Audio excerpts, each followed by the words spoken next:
Do you remember the moment the bell rang? Chairs scraped back and the classroom suddenly fell quiet? There was a particular silence then, heavier than the lesson itself, when you knew something hadn't gone quite right. A look from the teacher, a pause, a name called, and yet when you walked home later, nothing followed you. No note, no phone call. Home remained blissfully unaware. For many British children, that was normal. Schools often dealt with matters themselves, quietly and firmly. Long before parents were told, you might remember it clearly, or you might be amazed it ever happened. To understand why schools handled things so quietly, we have to step back into Britain. From the 1950s through to the early 1980s, this was a time when schools were trusted institutions, woven firmly into the fabric of everyday life. Teachers were figures of authority, addressed with formality, their word rarely questioned. Parents, many shaped by wartime discipline themselves, largely believed that schools knew best. Education then was not just about lessons and exams. It was about learning where you stood, how to behave, and how to fit into the wider world. Discipline was seen as part of growing up, something that helped shape character rather than something to be debated. If a teacher corrected you, it was assumed there was a reason. School and home existed as two separate worlds. What happened in the classroom often stayed there, while home remained a place of comfort and routine. Children understood this divide instinctively. You learned the rules of each space quickly, and you learned not to mix them. That quiet separation explains why so much went unsaid, and why it felt perfectly normal at the time.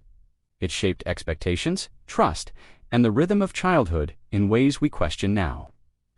Most consequences were dealt with swiftly and quietly. Often before the afternoon bell had even finished echoing down the corridor. You might be asked to stay behind for a few minutes after the lesson, watching classmates hurry out while you waited in your seat. Sometimes it meant standing silently outside the classroom, listening to distant footsteps and feeling every second pass.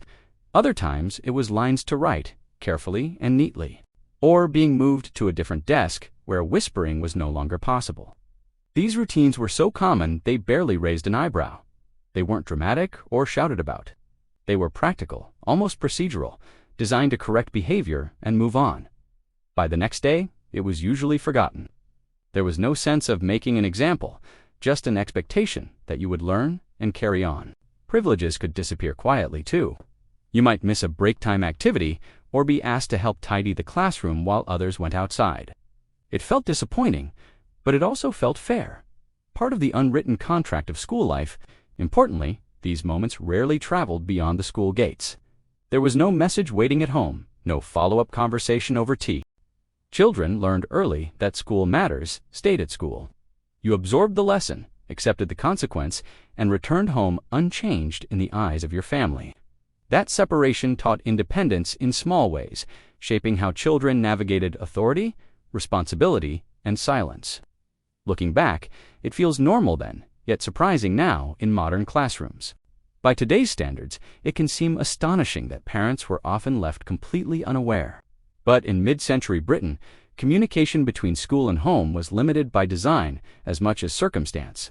There were no instant updates, no electronic messages, no expectation of daily contact.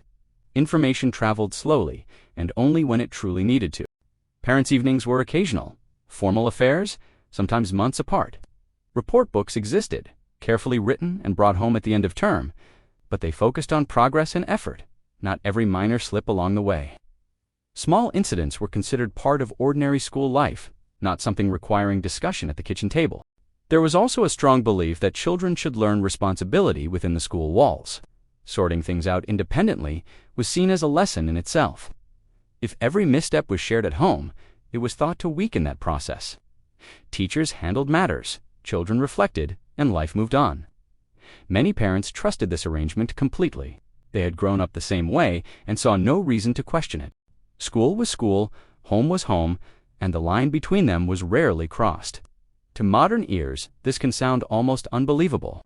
Today, we expect transparency, explanations, and involvement at every stage. Back then, it was simply how things worked. That quiet trust shaped generations, for better or worse, and it helps explain why so many moments from school days existed only in memory, never recorded, never reported, and never discussed beyond the playground gates. There was a particular kind of embarrassment that came with being called out in front of classmates. A warm flush in the cheeks. The heavy quiet as you stood still, trying not to meet anyone's eye. Even if it was over quickly, it stayed with you for the rest of the day. And yet, as the final bell rang and you stepped out into the light, there was often relief to a sense that it was over, that tomorrow could be a fresh start. Many children made silent promises on those walks home. Not grand ones, just quiet thoughts like, "I'll try harder," or "I won't do that again." These weren't moments of rebellion or resentment. They were small, personal reckonings. Looking back, some remember those routines with fondness, others with unease. But for most, they were part of learning who you were and how to find your place in a world shaped by rules, responsibility, and quiet second chances. Today, a single missed homework or playground disagreement might trigger a message home within hours. Parents are looped in, meetings are arranged, and every step is carefully recorded. In many ways, it's a more transparent world, more supportive, more accountable. But something quieter has been lost. The space to make mistakes, reflect, and move on without labels. Back then, we learned some of life's early lessons quietly. Not better or worse, just very different. For more of these unbelievable memories, tap the video on your screen. The 1970s stories are something else. Don't forget to subscribe.